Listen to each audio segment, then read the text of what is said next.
우리는 왜 믿을까요? 인류의 가장 오래된 질문 중 하나인 종교의 기원을 진화의 관점에서 한번 파헤쳐 보겠습니다. 혹시 그거 아세요? 인류학자들이 아직까지 종교가 아예 없는 문화는 단 한 곳도 발견하지 못했다고 합니다. 정말 신기하죠? 형태는 저마다 달라도 이런 믿음 체계는 인간 사회라면 어디에나 존재한다는 거예요. 대체 왜 그럴까요?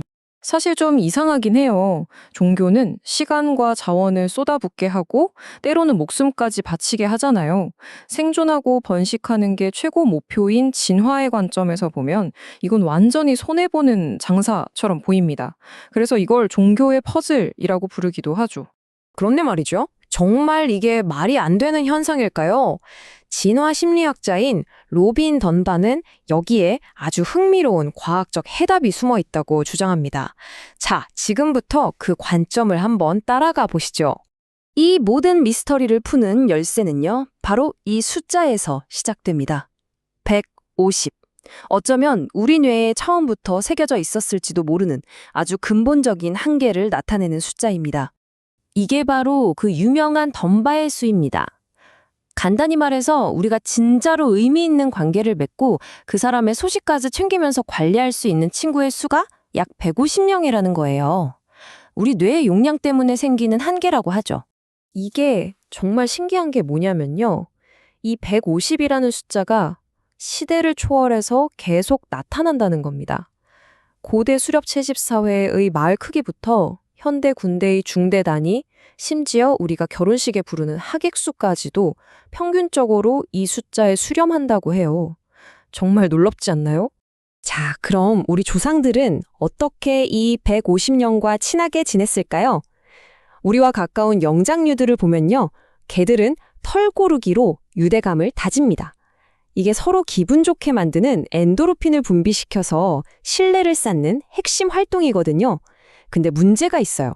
이 방식은 1대1로 해야 해서 기껏해야 50명 정도가 한계라는 겁니다. 그럼 150명은요?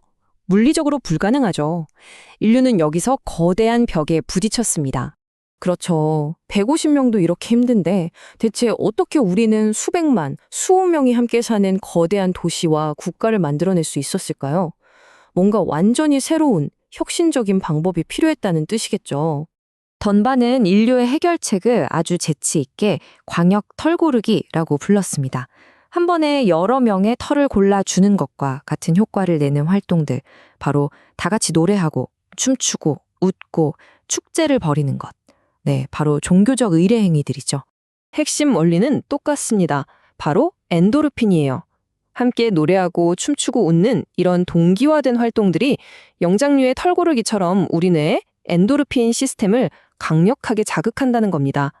이 엔도르핀 덕분에 우리는 서로에게 강한 신뢰와 끈끈한 소속감을 느끼게 되는 거죠. 이 그래프를 보시면 정말 확 와닿으실 거예요. 한 실험에서 조종 선수들을 대상으로 조사를 해봤더니 혼자 노를 저을 때보다 다 같이 구령에 맞춰서 영차 노를 저을 때 엔도르핀 분비량이 무려 2배나 더 높게 나왔습니다. 함께 한다는 것, 바로 이 동기화가 유대감의 효과를 폭발적으로 증가시키는 거죠. 하지만 이런 감정적인 연결만으로는 부족합니다. 엔도르핀으로 끈끈해지는 건 좋지만 거대한 사회가 무너지지 않고 유지되려면 뭔가 또 다른 게 필요했어요. 바로 퍼즐의 두 번째 조각, 공유된 믿음입니다. 그 믿음을 가능하게 하는 뇌의 능력이 바로 정신화 능력, 다른 말로는 마음 이론이라고 합니다. 이게 뭐냐면요. 다른 사람도 나처럼은 생각하고 믿고 뭔가를 의도할 수 있는 마음을 가지고 있다는 걸 이해하는 능력이에요. 모든 사회생활의 기본이죠. 예를 들어 우리가 일상적으로 쓰는 건 2단계 정도입니다. 나는 네가 지금 내 발표를 지루하다고 생각할까 봐 걱정돼. 이런 식으로 상대방의 마음을 추측하는 거죠. 그런데 개인적인 종교를 가지려면 인지적으로 한 단계 더 도약해야 합니다. 나는 보이지 않는 신이 내가 정직하게 살기를 의도한다고 믿어. 이게 바로 4단계 정신화입니다. 신이라는 존재의 의도를 파악하는 거죠. 그리고 마침내 공동체 종교가 탄생하려면 궁극의 5단계가 필요합니다. 우리 모두는 신께서 우리 모두가 이 교리를 믿기를 의도하신다고 믿는다. 와, 정말 복잡하죠? 우리라는 공동의 믿음을 만들어내는 이 능력, 이게 바로 호모사피엔스만이 가진 아주 특별한 능력이라고 합니다. 좋아요. 우리에겐 이런 엄청난 능력이 있다는 걸 알겠습니다. 그런데 대체 왜 이걸 써야만 했을까요?